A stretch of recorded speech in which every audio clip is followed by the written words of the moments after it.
warahmatullahi wabarakatuh.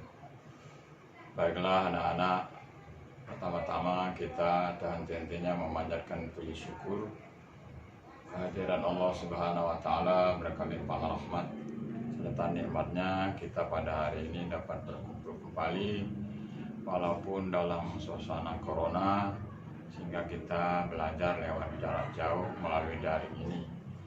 Dan untuk itu saya ucapkan selamat kepada seluruh anak-anak yang sudah duduk di kelas 11 berkat usaha dan perjuangan dari anak-anak sekalian, sehingga Anda bisa dapat duduk di kelas 11 ini. Semoga Bapak harapkan di masa-masa yang akan datang kiranya untuk lebih ditingkatkan cara belajarnya lagi, yang selama ini masih banyak kelemahan belajar di kelas 10 pada tahun yang lalu. Dan selawat iring salam semoga terlimpah kepada junjungan Nabi besar kita Muhammad Sallallahu Alaihi Wasallam beserta para keluarganya, sahabat-sahabatnya, dan pengikut-pengikutnya sampai akhir zaman. Baiklah anak-anak sekalian, adapun materi kita, judul kita diawali pertama di kelas 11 adalah harmonisasi hak dan kewajiban asasi manusia dalam perspektif Pancasila. Baiklah anak-anak, sekarang kita bab 1 bisa dilihat di bukunya itu dengan judul harmonisasi hak dan kewajiban asasi manusia dalam perspektif Pancasila. Nah, perlu Anda ketahui bahwa hak dan kewajiban asasi manusia tidak bisa dipisahkan dalam kehidupan sehari-hari.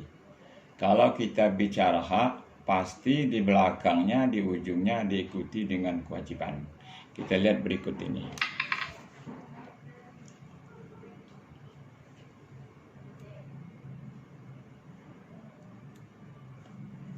Itu yang pertama.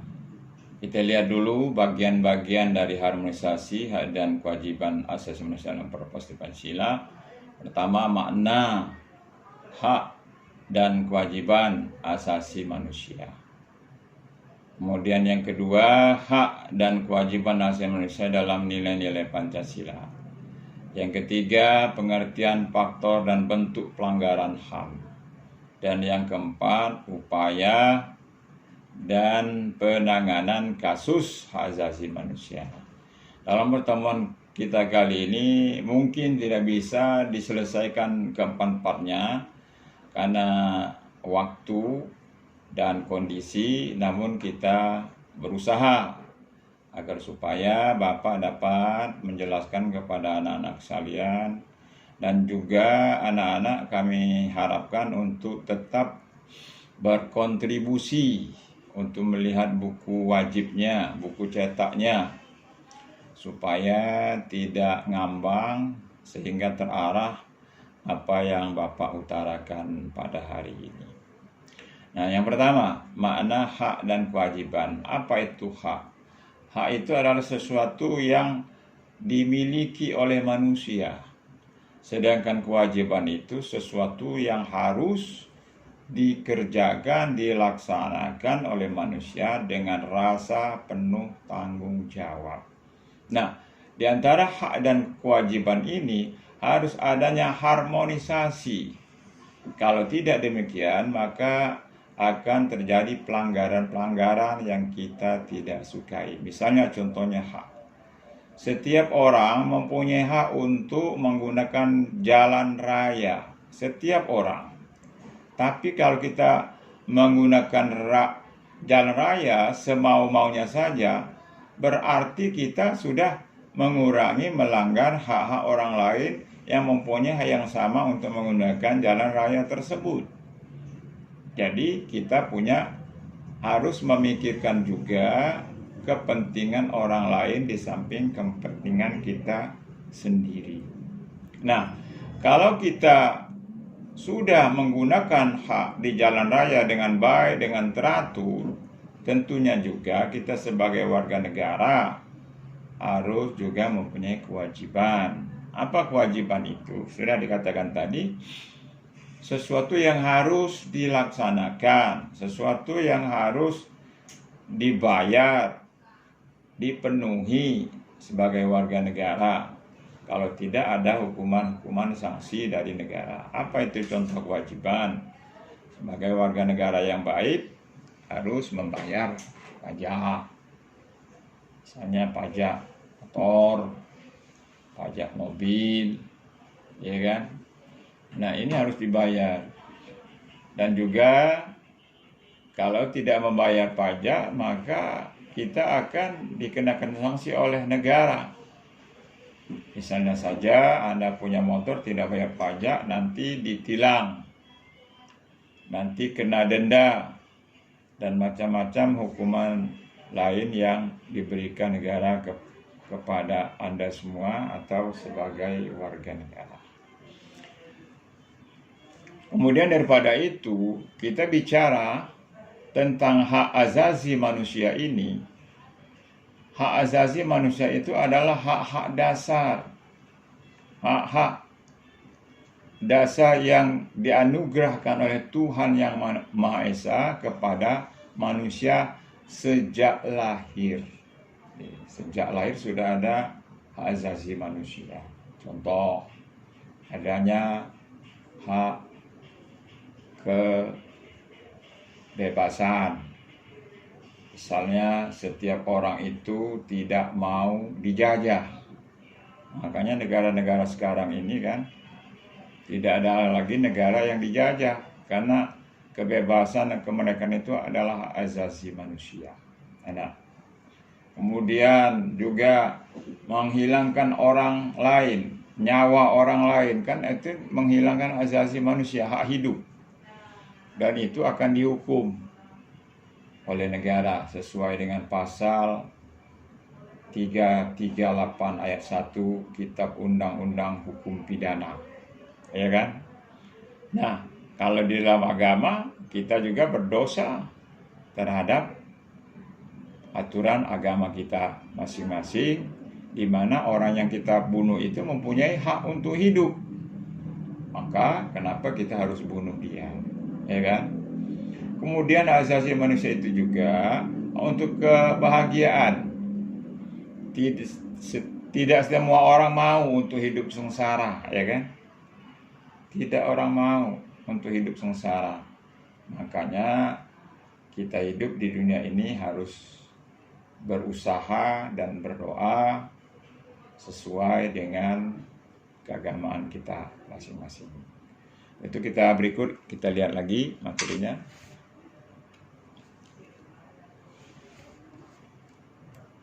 Nah, lihat kita di sana ya, ulang kembali, lihat sana. Secara sederhana, asasi manusia adalah hak dasar manusia menurut kodrat.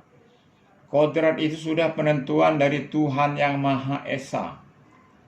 Tuhan yang sudah menentukannya, ya kan? Nah, hak asasi manusia ini diatur dalam peraturan-peraturan negara. Antara lain bisa kamu lihat di situ.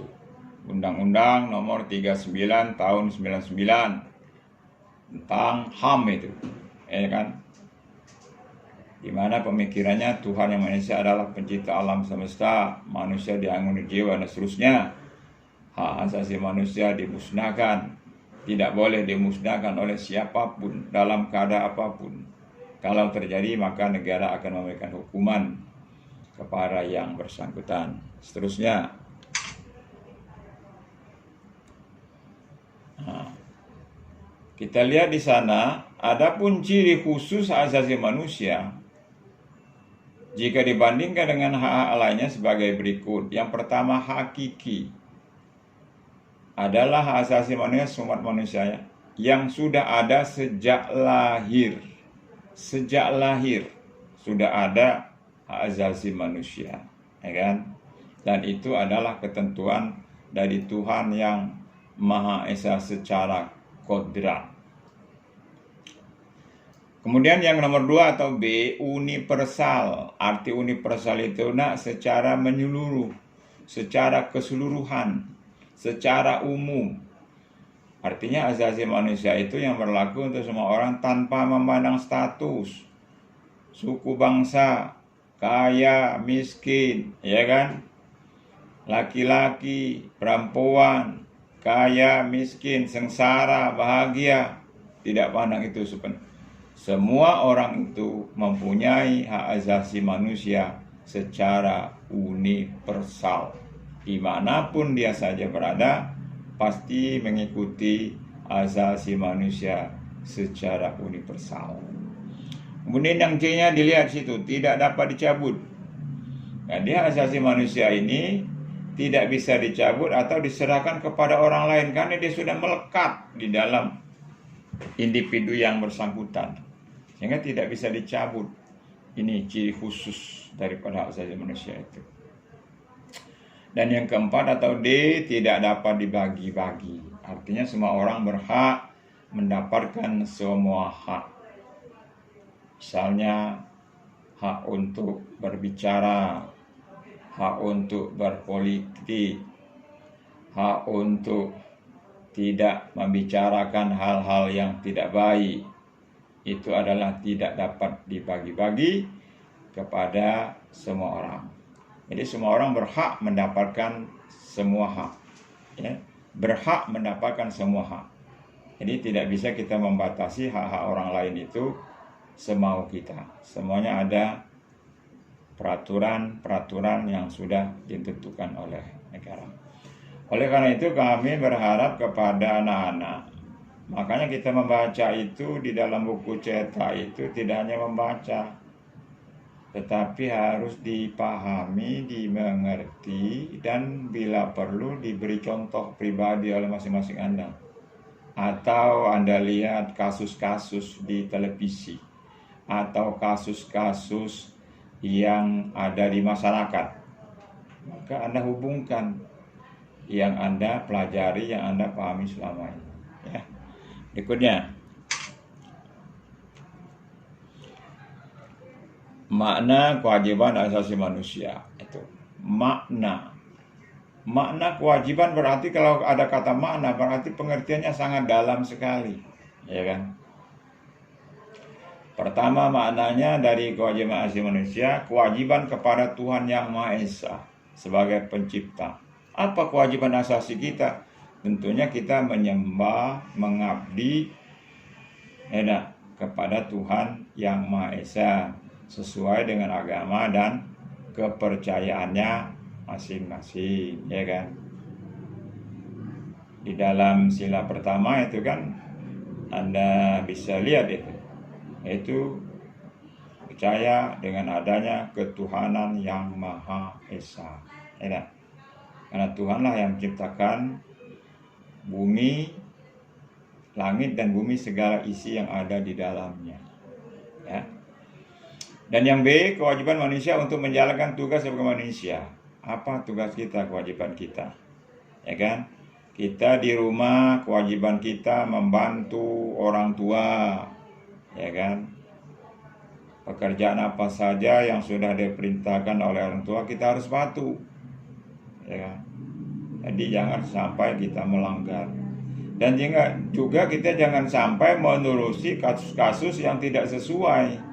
Ada sekarang kan banyak kasus itu di medsos, media sosial. Ada yang anak membunuh orang tuanya, ada anak yang mengusir orang tuanya, ada anak atau orang lain yang mentelantarkan orang tuanya. Sehingga kontradiksi dengan judul ini, kewajiban manusia terhadap orang tuanya, sangat bertentangan. Dan itu juga berdosa di agama kita masing-masing. Makanya kita selaku manusia mempunyai kewajiban manusia terhadap orang tua, ya kan? Dan kewajiban kepada manusia pada umumnya. Ya, kalau ada nenek-nenek mau nyebrang jalan, terbata-bata, matanya lagi kabur, umurnya sudah lanjut usia, rambutnya putih semua, pakai tongkat kemana-mana. Dan itu kewajiban Anda, kebetulan Anda waktu itu ada di sana, maka Anda harus wajib untuk menyeberangkan orang tua tersebut sampai di tempat yang aman. Itu adalah kewajiban kita selaku umat manusia. Terpanggil, ya enggak, hati nurani kita. Tapi kalau kita tidak menggunakan hati nurani, maka kita akan masak bodoh. Masak bodoh. Nenek itu juga bukan nenek saya, orang lain ngapain? Nah, kan? Itu.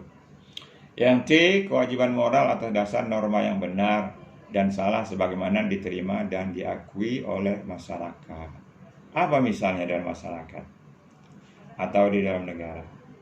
Setiap pengendara motor harus wajib pakai helm, ya kan? Ini norma-norma dalam aturan, ya kan? Yang diperintahkan oleh negara. Harus punya SIM, ya kan?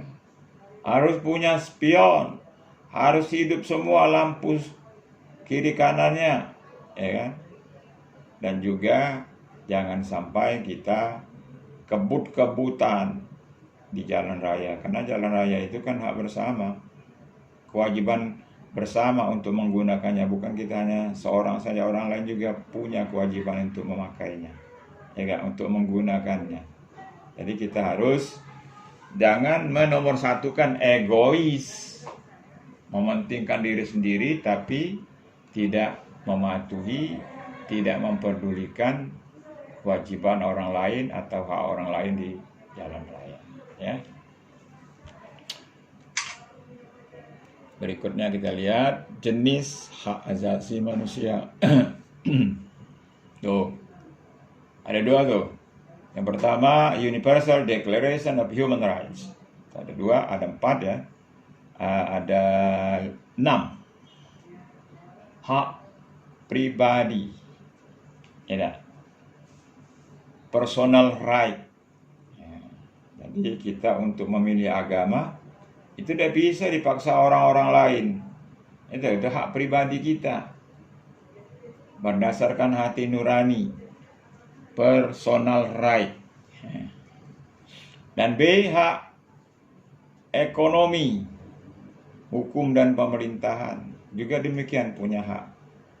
Ya, hak politik, berpolitik. Ya, kalau di kita diatur di dalam pasal 28A sampai 28J. Jadi berpolitik itu tentunya harus memenuhi aturan-aturan dalam undang-undang politik. Tidak hanya ikut-ikutan saja. Dan D, hak sosial. Ya, artinya hak sosial itu misalnya kita memberikan bantuan kepada panti-panti jompo, ya kan? Kepada anak-anak yatim piatu, ataupun membantu orang-orang yang tidak mampu dengan kemampuan kita yang ada, atau secara kelompok kita membantu. E-nya adalah hak persamaan. Hak persamaan ini kan setiap manusia mempunyai hak yang sama untuk mengemukakan pendapat di muka umum. Itu hak yang bersamaan. F, hak mendapat perlakuan yang adil. Perlu Anda ketahui bahwa di Indonesia ini pengadilan banyak sekali, ya kan? Di 34 provinsi itu banyak sekali pengadilan. Tapi yang susah kita cari keadilan. Nah ini, mencari keadilan prosesnya sangat panjang dan berliku-liku sekali, ya kan? Dari pengadilan negeri, pengadilan tinggi, Mahkamah Agung, nanti lagi ada lagi PK, nanti ada lagi proses berikutnya, memerlukan biaya yang banyak, tenaga, pikiran untuk mencari keadilan. Itu pun kadang-kadang tidak sesuai. Ya, nak, di dalam contoh-contoh di masyarakat, aparat penegak hukum ada juga yang memberikan yang tidak memenuhi rasa keadilan di masyarakat. Misalnya nenek-nenek saja, nenek-nenek sudah tua renta, ya kan? Ngambil semangka yang sudah berguguran, sudah masak. Ya namanya berguguran, sudah masak, diambil, dihukum nenek-nenek itu selama 6 bulan. Bagaimanalah di penjara 6 bulan nenek-nenek itu bisa mati dalam penjara, ya kan? Nggak adil itu, ya kan? Secara manusiawi. di antara keadilan dan penegakan hukum harus disinkronisasikan, sehingga harapan kita ada nilai rasa keadilan, dan yang kedua hukum tidak dikebiri, sehingga memenuhi undang-undang negara terpenuhi, masyarakat juga bisa menerima keputusan itu, ya kan?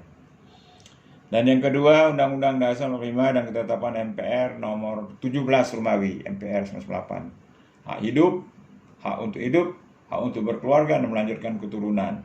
Ya, perluasan. Kita teruskan.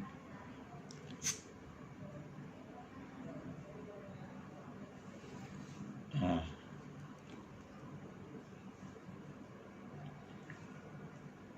Judul itu hak dan kewajiban asasi manusia dalam Pancasila. Pertama, hak dan kewajiban asasi manusia dalam nilai praksis sila-sila Pancasila.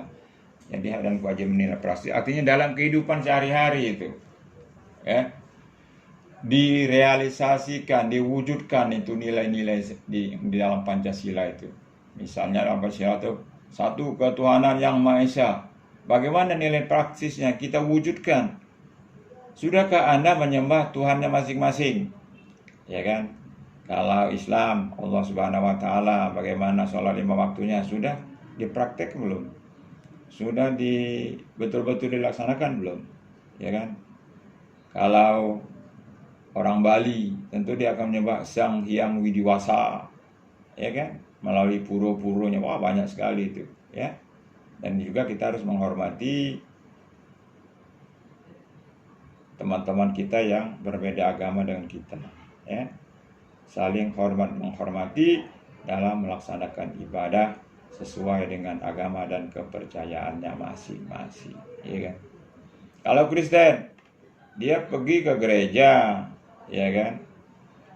Di gereja sana dia ada yang katanya misa, ya kan? Gereja pun ada dua itu, ada gereja Katolik, ada yang gereja Protestan, ya kan? Apalagi misalnya agama Buddha, dia akan ke kelenteng, ke wihara-wihara, ya kan? Di tempatnya pemujaan di stupa-stupa itu, ya kan? Dan juga ada aliran kepercayaan yang percaya kepada roh-roh para keluarganya, para nenek moyangnya, ya kan?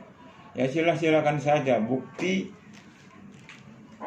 realisasi bahwa pelaksanaan hak dan kewajiban manusia dalam nilai praksis nilai Pancasila dalam sila pertama. Sila kedua itu adalah kemanusiaan yang adil dan beradab. Salah satunya menjunjung tinggi nilai-nilai kemanusiaan. Nah, apa misalnya? Nilai-nilai kemanusiaan. Artinya kalau ada fakir miskin, kelihatannya susah, benar kan? Ya, bawaannya dibantu. Enak. Kalau ada uang dibantu dengan uang. Kalau ada tenaga dibantu dengan tenaga, ya kan? Bukan malah disambiti, ya kan? Malah dicaci maki. Itu kan tidak sesuai dengan nilai-nilai Pancasila sila kedua. Ya. Menjunjung tinggi nilai-nilai kemanusiaan. Apalagi kita memanggilnya dengan ucapan-ucapan yang kotor, ya kan? Sehingga kita melanggar. Kemudian juga dalam sila Pancasila, sila ketiga Persatuan Indonesia. Persatuan Indonesia. Itu kalau Anda baca buku yang lama-lama itu ada. Kamu lihat sapu lidi itu. Sapu lidi itu, ya kan, kalau diikat, dia menjadi satu kesatuan yang kuat. Coba kalau Anda pisahkan satu-satu sapu lidi itu kan, Anda patahkan mudah sekali itu.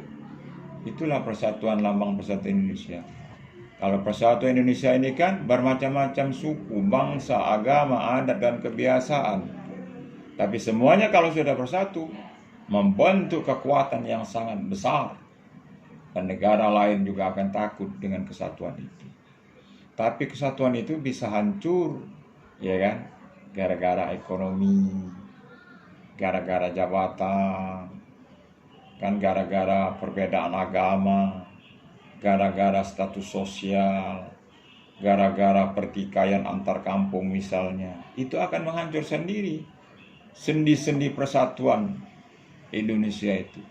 Padahal Sudah dikatakan dalam Sumpah Pemuda tanggal 28 Oktober 1928. Kami bangsa Indonesia berbahasa satu, bahasa Indonesia. Kami bangsa Indonesia berbangsa satu, bangsa Indonesia.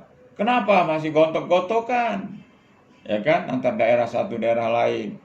Kenapa tawur-tawuran antara pelajar satu dengan pelajar yang lain? Kalau dicek masalahnya sepele sekali. Berarti meretakkan, ya kan, menghancurkan sendi-sendi persatuan Indonesia. Dan yang keempat adalah kerakyatan yang dipimpin oleh hikmat kebijaksanaan.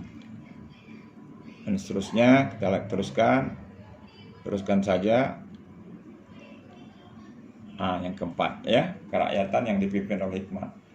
Di situ yang ditonjolkan adalah kerakyatan. Rakyat itu seperti kita-kita ini. Dari suara rakyat ini harus didengar oleh pemerintah. Tetapi suara rakyat juga jangan kebablasan.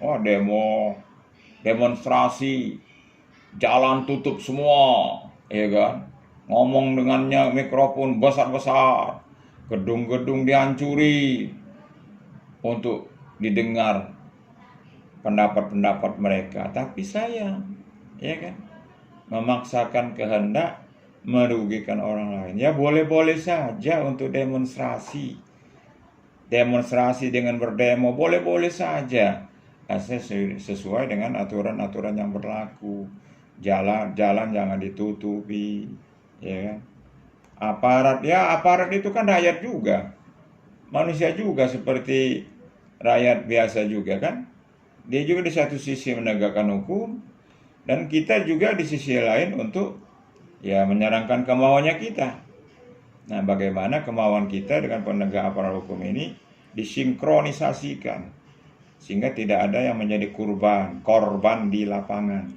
Kan karena ada pembakaran ban mobil, lempar sana batu sana besar-besar, ada yang bawa golok segala macam. Hilang nilai-nilai kerakyatan, tapi yang ada adalah kebrutalan. Ya kan? Kebrutalan seperti orang barbar, tidak menggunakan akal pikiran tapi nafsu. Dan apalagi kalau demonstrasi itu diboncengi oleh pihak-pihak tertentu, golongan-golongan tertentu. Nah, itu tambah kacau lagi, sehingga hilanglah nilai-nilai kerakyatan itu, yang gotong royong, musyawarah untuk mufakat, hilang semua gara-gara perbuatan kita yang gak benar itu. Karena itu kami harapkan kepada seluruh siswa, anak-anak ya, jangan mau kalau diprovokasi orang lain. Dikasih uang 25.000 mau, dikasih uang bensin mau, padahal kamu pikir orang tua di rumah kamu tuh menunggu, ya kan, dilahirkan, dibesarkan, diberi pendidikan. Gara-gara itu Anda korbankan. Siapa kalau jadi korban? Orang tua yang susah, nungguin di rumah sakit orang tua, kurang tidur, ya kan, biaya keluar, sekolahnya jadi berantakan, keluarga jadi resah. Nah, itu tadi akibat perbuatan Anda tadi, sehingga menjadi susah bagi keluarga-keluarganya yang lain. Oleh karena itu, berharap kiranya di dalam perbuatan, sikap, tingkah laku itu harus disesuaikan dengan akal pikiran. Bagus atau tidak, cocok atau tidak, berbahaya atau tidak, bermanfaat atau tidak.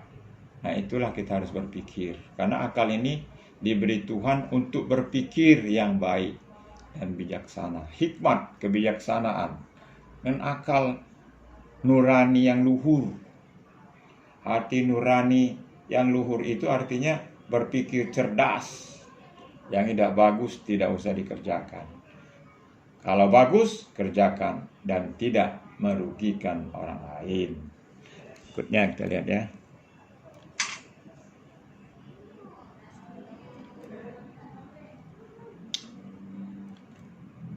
Nih. Judulnya Hak dan Kewajiban Asasi dalam Nilai Praksis Sila Pancasila. Berikut jawaban secara singkat hubungan hak dan kewajiban. Ketuhanan Yang Maha Esa Sebenarnya ini sudah saya jelaskan secara tidak langsung tadi, ya kan?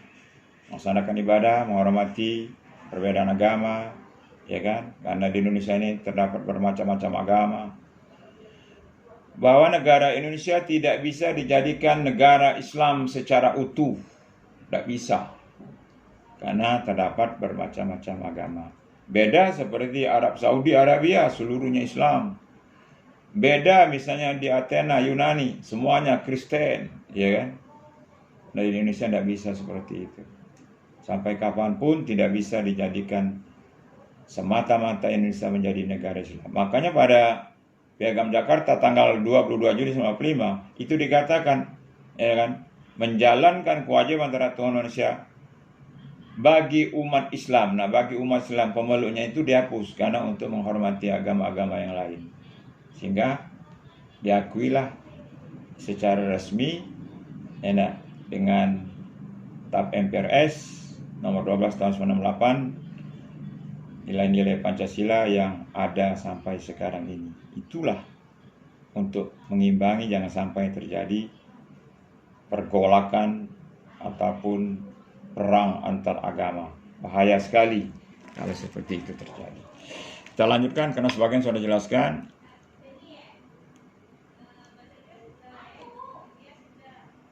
Nah, ini ya, ada manusia dalam nilai instrumental, ya kan? Berarti peraturan-peraturan ini. Itu kamu lihat Undang-Undang RI tahun 95, pertama pasal 28A sampai J. Lihat di buku itu ada itu. Halamannya saya lupa itu. Tapi ada semua di situ. Atau MPRS 17 tentang HAM, tentuan undang-undang dan seterusnya. Banyak sekali. Ya.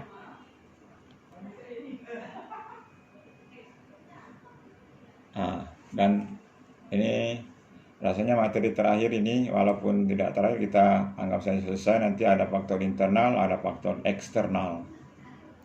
Eksternal maksudnya di luar anak-anak, yaitu perangkat hukum. Ya, perangkat hukum yang tidak jelas, dengan tidak jelas sehingga menimbulkan ketidakpastian. Jadi perangkat hukum itu bisa peraturan-peraturan yang harus disesuaikan lagi, yang harus diganti ataupun diperbaiki. Kemudian nyampainya struktur sosial dan politik yang memungkinkan terjadinya pelanggaran hukum dan HAM. Struktur sosial, gargaya kaya dan miskin itu bisa jadi, ya, terjadi HAM, ya kan? Juga masalah politik. Ini biasanya dalam pemilihan umum, itu kan politik. Kadang-kadang pro sana, pro sini, pihak sana, pihak sini, menonjolkan partai ini, sehingga rakyat digiring, sehingga akan terjadinya pelanggaran-pelanggaran HAM. Dan yang C bisa juga kesenjangan ekonomi, itu. Makanya ini sangat berbahaya juga kesenjangan ekonomi ini, yang kaya dengan miskin, yang kaya makin kaya, yang miskin makin miskin, makin harus ada bantuan kepada yang miskin, ya kan? Ada bantuan atau ada katakanlah ekonomi kerakyatan untuk mengimbangi jangan sampai terjadi kesenjangan yang begitu meluas di masyarakat. Kemudian teknologi yang digunakan secara salah. Teknologi, ya, misalnya saja Anda pegang handphone itu kan hasil teknologi itu. Tapi kalau digunakan tidak benar sehingga salah, ada media medsos, ada komen di sana kan, sehingga ada pihak tertentu yang tersinggung oleh komentar Anda, atau ada lembaga tertentu yang merasa merugikan karena komentar Anda, maka Anda jadi masalah nanti itu, ke masalah hukum. Itu teknologi itu harus digunakan secara benar, jangan digunakan secara salah. Karena salah itu berhadapan dengan kasus hukum. Nah, berikutnya lagi, ya, faktor eksternal pelanggaran HAM karena psikologis para pelaku, ya, kecemburuan sosial, egois, terlalu mementingkan diri sendiri, kemaunya harus mau, tidak mau harus diterima. akan memaksakan kehendak, berarti dia egois tadi kan, tidak memikirkan juga kepentingan orang lain, hak orang lain. Saya tidak toleransi pada orang lain, makanya itu ya, tidak toleransi. Kemudian tingkat kesadaran pelaku, ya karena situasi dan kondisi, kesadaran itu bisa berubah. Ya, tadinya baik menjadi tidak baik, yang tadinya sabar menjadi tidak sabar, yang tadinya sopan menjadi tidak sopan, ya kan? Tidak memiliki rasa empati, tidak mempunyai rasa kasihan dengan orang lain. Yang penting kemauannya tercapai. Mau rusak, mau mati, terserah. Yang penting dia tercapai kemauannya. Berarti tidak memiliki rasa empati kepada orang lain. Yang ke-F, adanya pandangan HAM. Ya, artinya pemahaman HAM-nya mungkin keliru, ya kan? Ataupun ada pandangan-pandangan saja yang sebagian diambilnya sehingga dijadikannya suatu pedoman yang salah. Sifat individualis sebenarnya ada hubungan dengan egois itu tadi, ya. Mementingkan diri sendiri, memaksakan kehendak, itu kan individualis. Dan adanya diskriminasi dari orang yang terdekat. Diskriminasi itu artinya mendiskreditkan, ya, menganggap remeh orang lain, atau tidak memperdulikan orang lain. Diskriminasi, mengutamakan hanya orang-orang tertentu saja, sehingga tersinggunglah bagi orang-orang tertentu, sehingga terjadilah pelanggaran HAM. Ya, kami rasa anak-anak sampai di sini saja dulu. Mungkin juga banyak materi yang harus dipelajari oleh Anda. Pak Hanafi harapkan kiranya nanti ya dibuat pertanyaan. Jadi Anda buat pertanyaan, kemudian jawab sendiri. Buat pertanyaan, jawab sendiri sebanyak 10 soal, maksimal 15 soal. Di buku latihan saja. Nggak usah di tempat-tempat yang lain, di buku latihan Anda sendiri masing-masing. Buat pertanyaan maksimal 15 pertanyaan dari materi ini, ya kan? Kemudian Anda jawab sendiri dan kumpul, ya. Dan saya harapkan Anda punya kemampuan, dan kemampuan itu Anda harus cari supaya Anda mampu, dan jangan terlalu percaya kepada orang lain, karena Anda juga punya sarana, buku bisa dibaca, HP juga bisa dilihat, dan buku-buku tambahan lainnya, ya. Selamat berjuang, selamat belajar. Mudah-mudahan di masa minggu yang akan datang kita akan dapat ketemu kembali. Semoga kita akan dipertemukan Allah, semoga kita disehatkan Allah, dijauhkan dari wabah corona ini, sehingga kita dapat bertatap muka kembali. Akhirul kalam, billahi taufiq wal hidayah. Assalamualaikum warahmatullahi wabarakatuh.